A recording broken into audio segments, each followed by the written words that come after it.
ಮಂಗಳೂರು ಮಹಾನಗರ ಪಾಲಿಕೆ ವ್ಯಾಪ್ತಿಯಲ್ಲಿ ಈ ಖಾತಾ ಸಮಸ್ಯೆ ವಿಪರೀತವಾಗುತ್ತಲಿದೆ.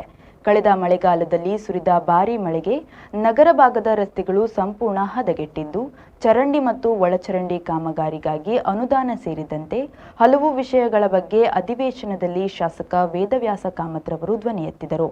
ಸದನದಲ್ಲಿ ಮಾತನಾಡಿದ ಅವರು, ರಾಜ್ಯದಲ್ಲಿ ಯಾವುದೇ ಹೊಸ ನಿಯಮ ಬಂದರೂ ಮಂಗಳೂರಿನಲ್ಲಿ ಮೊದಲು ಪ್ರಾಯೋಗಿಕವಾಗಿ ಜಾರಿಗೆ ತರಲು ನೋಡುತ್ತಾರೆ.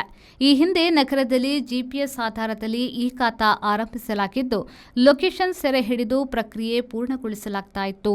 ಈ ಸರ್ಕಾರ ಯಾವಾಗ ಹೊಸ ತಂತ್ರಾಂಶವನ್ನ ಜಾರಿಗೊಳಿಸಿತು, ಅಂದಿನಿಂದ ಎಲ್ಲವೂ ಅಸ್ತವ್ಯಸ್ತಗೊಂಡು ಜನಸಾಮಾನ್ಯರು ತೀವ್ರ ತೊಂದರೆ ಅನುಭವಿಸುವಂತಾಗಿದೆ. ಕಳೆದ 2 ತಿಂಗಳಿನಲ್ಲಿ ಆಗಿರುವ ಈ ಖಾತಾಗಳ ಸಂಖ್ಯೆ ನೋಡಿದ್ರೆ ಪರಿಸ್ಥಿತಿ ಅರ್ಥವಾಗುತ್ತದೆ. ಆದರೆ ಸಚಿವರು ಮಾತ್ರ ಸರ್ವರ್ ಉನ್ನತೀಕರಿಸಲಾಗಿದ್ದು ಯಾವುದೇ ಸಮಸ್ಯೆ ಇಲ್ಲ ಎಂದು ಉತ್ತರಿಸಿರುವುದು ದುರಂತವೆಂದರು. ಅಲ್ಲದೆ ನಗರದಲ್ಲಿ ಪಿಪಿಪಿ ಮಾಡೆಲ್ನಲ್ಲಿ ಅಳವಡಿಸಲಾಗಿರುವ ಬೀದಿ ದೀಪಗಳ ಬಗ್ಗೆ ನಿರ್ಲಕ್ಷ್ಯ ತೋರಲಾಗಿದೆ. ಹಳೆಯ ದೀಪಗಳು ದುರಸ್ತಿಯಾಗುತ್ತಿಲ್ಲ, ಹೊಸ ದೀಪಗಳು ಅಳವಡಿಸುತ್ತಿಲ್ಲ. Mahakali Padpu railway underpass ಬಳಿ ಒಳಚರಂಡಿ ಕಾಮಗಾರಿ ಅಸ್ತವ್ಯಸ್ತಗೊಂಡಿರುವ ಬಗ್ಗೆ ಸ್ಥಳೀಯ ಮಹಿಳೆಯರು ದೂರು ನೀಡುತ್ತಿದ್ದಾರೆ. ಅದು ಸಚಿವರ ಸಹಿತ ಸ್ಪೀಕರ್ ಅವರ ಗಮನಕ್ಕೂ ಬಂದಿದೆ. ನಗರದ ಪ್ರಮುಖ ಭಾಗದಲ್ಲಿ ಟ್ರಾಫಿಕ್ ಸಮಸ್ಯೆಯಿಂದಾಗಿ ಜಲಸಿರಿಯ ಕಾಮಗಾರಿಗೆ ವೇಗ ಸಿಗುತ್ತಿಲ್ಲ.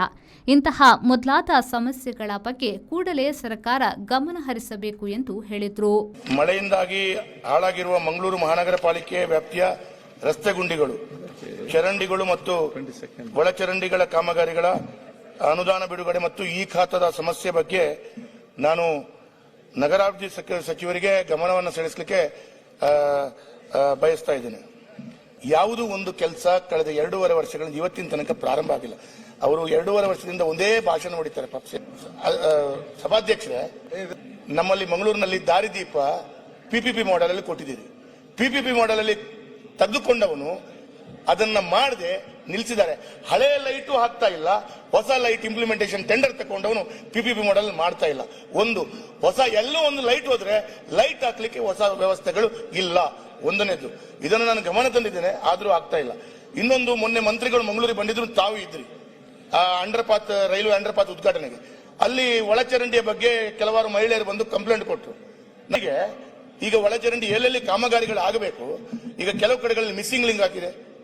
ಈ ಹಿಂದೆ ಈಗ ಇವರು ಮಂತ್ರಿಗಳಾದ ನಂತರ ಮಿಸ್ಸಿಂಗ್ ಲಿಂಕ್ ಅಥವಾ ಇನ್ನಿತರ ಡ್ರೈನೇಜಿಗೆ ಯಾವುದಾದ್ರೂ ₹1 ಅನುದಾನಗಳನ್ನ ಎಡಿಬಿ ಲೋನ್ ಕಾಂಪೋನೆಂಟ್ ಮುಖಾಂತರ ಕೊಟ್ಟಿಲ್ಲ.